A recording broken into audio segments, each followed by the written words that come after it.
Pinapakula ko lang. Tapos, yun o. Okay na siya.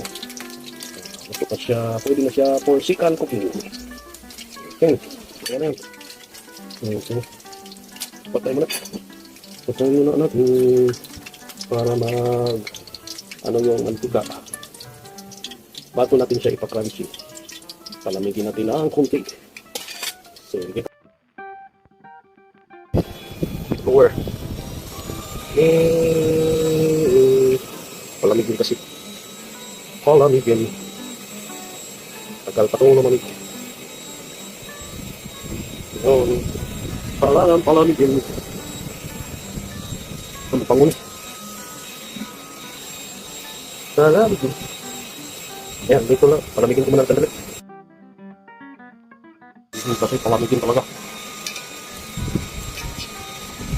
Tagal.